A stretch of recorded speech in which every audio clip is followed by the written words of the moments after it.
Good morning everyone. तो today हम लोग अगेन डिस्कस करेंगे एक फैकल्टी पोजीशन जो कि इंस्पायर फैकल्टी पोजीशन के बारे में हम लोग डिस्कस करेंगे कि जो अनाउंस हुआ है department of science and technology की तरफ से। तो 2025 का नोटिफिकेशन है। ठीक है, तो हम लोग इसको डिस्कस करेंगे और कौन कौन इसमें अप्लाई कर सकते हैं, व्हाट इज द बेनिफिट क्या है इसका, और इसके अलावा इसके क्या साइलेंट फीचर्स हैं, और आपको एप्लीकेशन फॉर्म फिल करने में कौन कौन सी चीजें को ध्यान में रखनी है, कौन सी प्रिपेयर करनी है।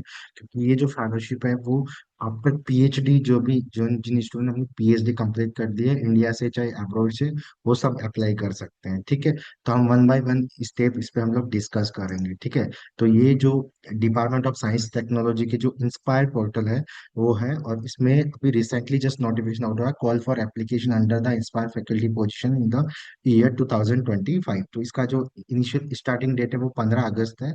ऑलरेडी ये स्टार्ट हो चुका है और 14 सितंबर मतलब पूरा 1 मंथ चलेगा। ठीक है, तो आपको क्या करना है कि यहाँ पे जाओगे, जैसे जैसे ही आप नीचे स्क्रॉल करोगे फैकल्टी पे जाओगे तो यहाँ पे एक एडवर्टाइजमेंट क्लिक होगा। ठीक है, तो उस एडवर्टाइजमेंट को आपको डाउनलोड करना है और भी देखना है। ठीक है, so this is the advertisement notification for the DST inspire faculty.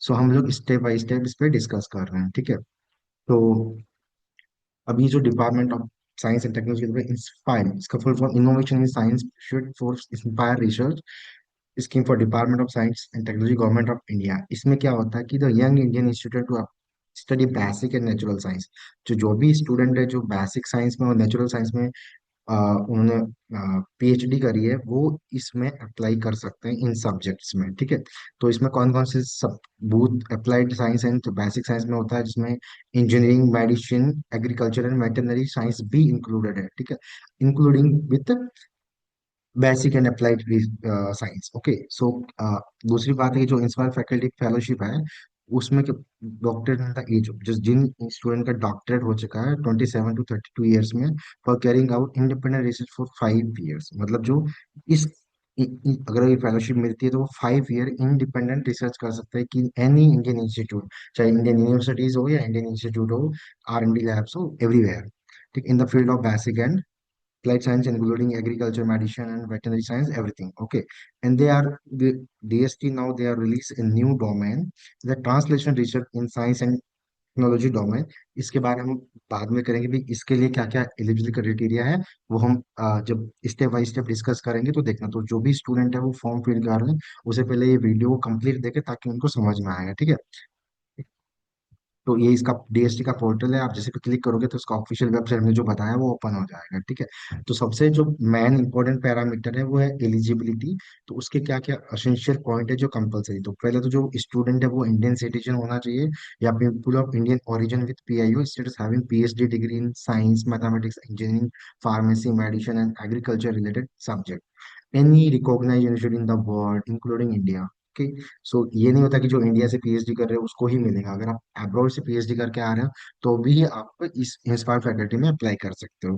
अगर उस कैंडिडेट जो है उसकी मिनिमम क्राइटेरिया में कि आपका जो 12th क्लास है ना, उसके अंदर मिनिमम 60% होनी चाहिए, otherwise you are not eligible. Okay, तो सेकंड थिंग है कि जो अब सबसे बड़ा इशू है कि जो पीएचडी कर चुके हैं वो भर सकते हैं, जिन्होंने पीएचडी कर रहे हो वो भी। तो इसमें ये होता है कि आप पीएचडी कर रहे हो और आपने थीसिस सबमिट कर दिया है, ठीक है, और आप वेटिंग कर रहे हो अवार्ड ऑफ डिग्री की, तो आप एलिजिबल हो। ठीक है, तो इसके लिए और जो फाइनल सिलेक्शन होगा वो आपकी पीएचडी अवार्डेड होने के बाद ही फाइनल आपको फेलोशिप में सिलेक्शन होगा। ठीक है, इसमें अपर एज लिमिट क्या है कि 32 ईयर फॉर जनरल कैटेगरी, अगर आप अपर एज लिमिट है वो 1 जनवरी 2025 के अकॉर्डिंग 22 ईयर्स होने चाहिए जनरल कैटेगरी के। SC ST और women candidate upper age limit for 37 year on the set date. Okay, and the for persons with attachment disability, जैसे it not less than 40% of specific is upper less than 42। Okay, so ये आपका age limit है।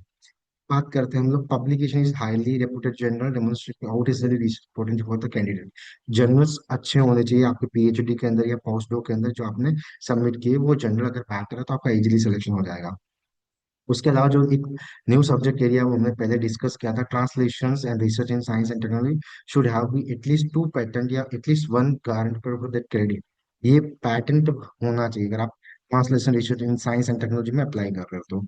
अगर आप In the case of selection under area, translation is assigned to the mandatory that a host institute must be chosen is those as science and technology institute which have central state government support technology business incubation so that the deep teach research can be mentored and carried out in the conjunctions with the ABI. Okay so ये आपको search करना है, यहाँ पे जाना है, वो institute के बारे में पढ़ना है कि सेंटर कहाँ पे जो बिजनेस इंक्यूबेटर सिस्टम है या नहीं है। ओके सो द अब क्या आता है, जो कैंडिडेट एम्प्लॉयड है कॉन्ट्रैक्ट पोजीशन विद इंडिया में apply under this faculty position for improvement in of their career prospective but upon selection the candidate will be need to resign. अगर आप contract base में कहीं भी पोस्ट डॉक या कोई चीज और कर रहे हैं रिसर्च में, तो अगर आप अप्लाई कर रहे हो तो आपका जब सिलेक्शन हो जाता है तो आपको ये रिजाइन करना पड़ेगा वो पोस्ट।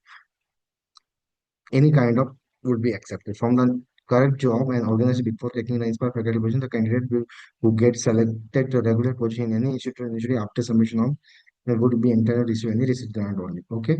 So अब एक और कंडीशन है कि अगर डिजायरेबल कैंडिडेट में क्या है कि जो कैंडिडेट हुआ आर द रेटिंग टॉप 1% का ट्वेल्थ एग्जाम, जैसे मान लो अगर आपका ट्वेल्थ में आप वन टॉप परसेंट हो स्टेट में, ठीक है, तो आप डिजायरेबल कैंडिडेट हो या IIT जी नीट या रैंक होल्डर हो, उसके अलावा आप यूनिवर्सिटी रैंक होल्डर हो ग्रेजुएशन या पोस्ट ग्रेजुएशन में, तो अभी आप डिजायरेबल कैंडिडेट में आओगे। अगर ये नहीं भी है तो कोई प्रॉब्लम, जैसे कुछ कुछ पोस्ट डॉक या PhD कंप्लीट कर वो ये सोच रहे हैं कि इंस्पायर में वही स्टूडेंट फिल कर सकते हैं, ऐसा नहीं, इसमें आप कोई भी स्टूडेंट फिल कर सकता है जिसके पास PhD हो, ऐसा कंपलसरी नहीं है कि भी उसके पास पहले से कोई इंस्पायर फेलोशिप है।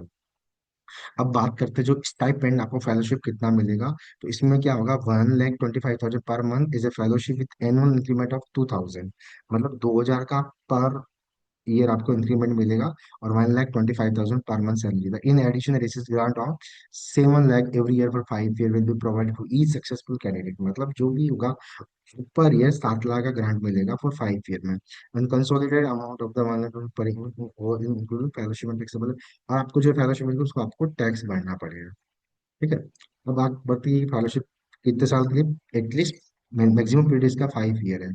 Ever in a fellowship concurrently from more than one shows during the tenure fellowship period is not permitted. Okay, अब हम बात करते हैं हाउ टू अप्लाई। इसमें क्या होगा, ये ऑफिशियल वेबसाइट का लिंक दे रखा, इवन हमने डायरेक्टली आप सर्च करो ना इंस्पायर फैकल्टी, तो भी आपको डायरेक्टली वेबसाइट अवेलेबल मिल जाएगा। ठीक है, तो दिस कैंडिडेट, तो आपको जो डेट है वो हमने पहले ही डिस्कस कर ली कि जो 15 अगस्त से लेके 15 अगस्त से लेके 14 सितंबर तक एप्लीकेशन ओपन है, तो आप अप्लाई कर सकते हो। कोई भी आपको दिक्कत आ रही है, कोई प्रॉब्लम है, तो आप DST की मेल पर एक मेल ID पे मेल कर सकते हो, ये इंक्वायरी नंबर है, आप उस पर कॉल कर सकते हो। अब बात करते हैं डॉक्यूमेंट कौन कौन से रिक्वायर्ड है फॉर ऑनलाइन एप्लीकेशन प्रोसेस। तो पासपोर्ट साइज फोटो मैंडेटरी है, क्लास 10 की marksheet, certificate, birthday proof, date of birth compulsory, twelfth UGC PG सब डॉक्यूमेंट के ओरिजिनल मार्कशीट आपको अपलोड करनी पड़ेगी। PhD डिग्री सर्टिफिकेट अगर आवाज हो चुका है या प्रूफ ऑफ PhD सबमिशन, दोनों में से एक चाहिए। ठीक है। अब बात करते हैं caste certificate, you are as if only if applicant belongs to SC और ST, community caste certificate only if applicant belongs to SC ST। Okay, proof of disability for purpose with benchmark disability application, appointment letter, employ हो तो आपका appointment letter भी आपको upload होगा। ठीक है। उसके बाद करते हैं लास्ट डेट है, वो हमने पहले डिस्कस की 14 सितंबर से पहले पहले आपको अप्लाई करना है। क्या क्या इंस्ट्रक्शंस है फॉलो, तो ये जो एप्लीकेशन है ओनली ऑनलाइन सबमिट ही होगा। ठीक है, कोई भी ऑफलाइन मोड इसमें एक्सेप्ट नहीं है, ये आपको वेबसाइट पे जाके ही जो प्रिस्क्राइब फॉर्मेट है उसमें ही अपलोड करना पड़ेगा। आपको कोई दिक्कत है तो आप यहाँ जाके इंस्ट्रक्शन पढ़ सकते हो, कोई डाउट है तो क्वेश्चंस बहुत आ रहे हैं, वो जाके आप पढ़ सकते हो, अपना डाउट क्लियर कर सकते हो। लेकिन must ensure that all the required document are uploaded clear payment manner, मतलब आपको इनकम्प्लीट डॉक्यूमेंट कुछ भी अप्लाई नहीं करना, प्रॉपर वे में आपको डॉक्यूमेंट अपलोड करना। Do not send any hard copy of, आपको कोई हार्ड कॉपी वगैरह कोई DST को नहीं सेंड करना। ठीक है, applicant own valid and functional email ID WhatsApp number specially दूस अप्लाई फॉर अब्रॉड, जो स्टूडेंट अब्रॉड से हैं वो अपने व्हाट्सएप नंबर और ईमेल आईडी जो फंक्शनल ईमेल आईडी वो ही अपलोड करें। The user personal email ID for registration user of institute email ID is not permitted. अगर आप किसी इंस्टीट्यूट में PhD या पोस्ट करो तो वो ईमेल आईडी जो इंस्टीट्यूट प्रोवाइड करवा रहा है वो एलिजिबल नहीं है। आपकी खुद की पर्सनल मेल आईडी वो आपको अपलोड करनी पड़ेगी। ठीक है, उससे ही आपको रजिस्टर करना पड़ेगा। एक और कंपलसरी, कुछ स्टूडेंट क्या होते हैं एक से ज्यादा एप्लीकेशन फॉर्म फिल करते हैं, तो वो नहीं करना है। अगर आप एक से ज्यादा एप्लीकेशन फिल करोगे तो डेफिनेटली वो रिजेक्ट हो जाएंगे सारे के सारे।